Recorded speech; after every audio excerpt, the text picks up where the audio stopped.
වශයෙන් මේ වගේ ඒවා තාමත්ම කනගාටුදායකයි. මම මේ ලිපි දෙකේ තියෙන ඉස්සෙල්ම ලිපි මම තමයි අත් වශයෙන්ම 2008 නොවැම්බර් මාසයේ 2008 නොවැම්බර් මාසයේදී ජනාධිපතිතුමාට කිව්වේ ඒ ත්‍රිවිධ හමුදාපතිවරුන්ට මේ කරන සේවය වෙනුවෙන් අපි කොළඹ උදන් කැබලි 3ක් දෙන්න කියලා. ඔබ ජනාධිපතිතුමා ඒකට එකඟ වෙලා අපි ඒ තුමා කිව්වා හොඳයි හොයලා බලලා ඒක 10 දෙන්න කියලා. ඉතින් මම මේක ගැන හොයන්න කිව්වම ගුවන් හමුදාපතිතුමා තමයි ප්‍රාගම ඇවිල්ලා මේ එල්ලාසි එකට අයිති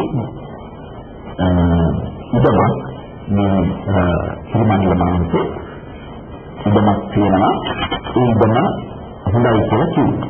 එතකොට මම එල්ලාසිකත් සමග සාකච්ඡා කරලා මේ ඉදම අපේ ආරක්ෂක අමාත්‍යාංශයෙන් ලබාරීත්වවත් යොදවලා මේ ඉදම ලබා ගන්නට කටයුතු කරලා ඒකේ තීන්දුව සකස් කරලා මේක කැබිනට් මණ්ඩලයට ඉදිරිපත් කරා අනුමැතිය සඳහා. ඊපස්සේ කැබිනට් මණ්ඩලයෙන් ඒක අනුමත වෙලා ආලා මට කියාගන්න මේක ඕන මිලියන 9.8ක් ප්‍රොසෙස් එකක්.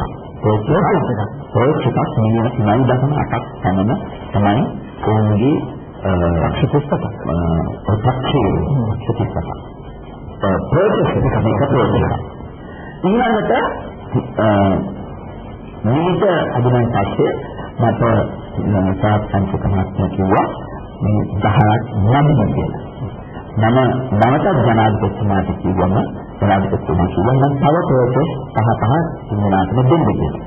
මම නැවතත් මේ ඉලාඛයකට කතා කරලා අපි නැවතත් මේ අමාත්‍යාංශ දෙකෙන්ම මේ කැබිනට් අනුමැතිය සඳහා ඉදිරිපත් කළා. නැවතත් අනුමැතියක් ගත්තා. ආපහු මේ සින්දුව සකස් කිරීම සියල්ලම සිද්ධ වුණා. ඊට පස්සේ නැවතත්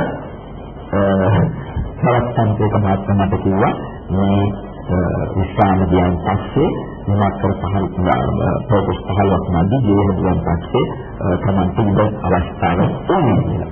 ඉතින් මම ජනාධිපතිතුමා නැවත වරක් ගිහිල්ලා මම කිව්වා මේක අභිමානයේ 25